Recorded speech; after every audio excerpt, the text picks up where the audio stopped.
Capítulo 19. E sucedeu que, enquanto Apolo estava em Corinto, Paulo, tendo passado por todas as regiões superiores, chegou a Éfeso. E achando ali alguns discípulos, disse-lhes: Recebestes vós já o Espírito Santo quando crestes? E eles disseram-lhe: Nós nem ainda ouvimos que haja Espírito Santo. Perguntou-lhes então: Em que sois batizados então? E eles disseram: No batismo de João. Mas Paulo disse: Certamente, João batizou com o batismo do arrependimento, dizendo ao povo que cresce no que após ele havia de vir, isto é, em Jesus Cristo. E os que ouviram foram batizados em nome do Senhor Jesus. E impondo-lhes Paulo as mãos, veio sobre eles o Espírito Santo, e falavam línguas e profetizavam.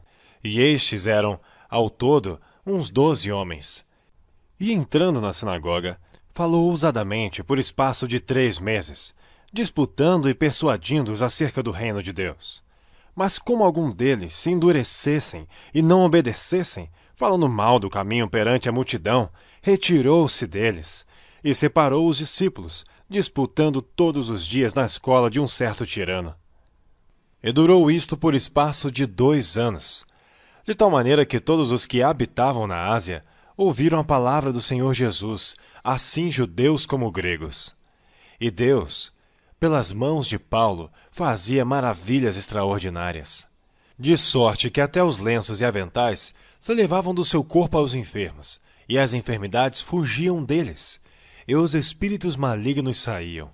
E alguns dos exorcistas judeus ambulantes tentavam invocar o nome do Senhor Jesus sobre os que tinham espíritos malignos, dizendo: Esconjuro-vos por Jesus, a quem Paulo prega.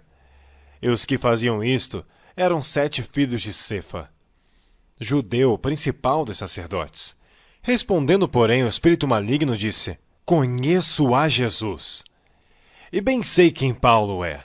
Mas vós, quem sois? E saltando neles o homem que tinha o espírito maligno, e assenhoreando-se de todos, pode mais do que eles. De tal maneira que nus e feridos fugiram daquela casa. E foi isto notório a todos os que habitavam em Éfeso, tanto judeus como gregos. E caiu temor sobre todos eles, e o nome do Senhor Jesus era engrandecido. E muitos do que tinham crido vinham, confessando e publicando os seus feitos. Também muitos do que seguiam artes mágicas trouxeram seus livros, e os queimaram na presença de todos. E feita a conta do seu preço, acharam que montava a 50.000 peças de prata. Assim a palavra do Senhor crescia, poderosamente e prevalecia. E cumpridas estas coisas, Paulo propôs em espírito ir a Jerusalém, passando pela Macedônia e pela Caia, dizendo: Depois que houver estado ali, importa-me ver também Roma. E enviando a Macedônia 2 daqueles que o serviam, Timóteo e Erasto, ficou ele por algum tempo na Ásia. E naquele mesmo tempo, houve um não pequeno alvoroço acerca do caminho. Porque um certo ourives da prata, por nome Demétrio, que fazia de prata nichos de Diana, dava não pouco lucro aos artífices. Os quais, havendo-os ajuntado com os oficiais de obras semelhantes, disse: Senhores, vós bem sabeis que deste ofício temos a nossa prosperidade. E bem vedes e ouvis que não só em Éfeso, mas até quase em toda a Ásia, este Paulo tem convencido e afastado uma grande multidão, dizendo que não são deuses os que se fazem com as mãos. E não somente há o perigo de que a nossa profissão caia em descrédito, mas também de que o próprio templo da grande deusa Diana seja estimado em nada, vindo a ser destruída a majestade daquela que toda a Ásia e o mundo veneram. E ouvindo, encheram-se de ira e clamaram, dizendo: Grande é Diana dos Efésios! E encheu-se de confusão toda a cidade, e unânimes correram ao teatro, arrebatando a Gaio e a Aristarco, macedônios, companheiros de Paulo na viagem. E querendo Paulo apresentar-se ao povo, não lhe permitiram os discípulos. E também alguns dos principais da Ásia, que eram seus amigos, lhe rogaram que não se apresentasse no teatro. Uns, pois, clamavam de uma maneira, outros de outra, porque o ajuntamento era confuso, e os mais deles não sabiam por que causa se tinham ajuntado. Então tiraram Alexandre dentre a multidão, impelindo os judeus para adiante. E Alexandre, acenando com a mão, queria dar razão disto ao povo.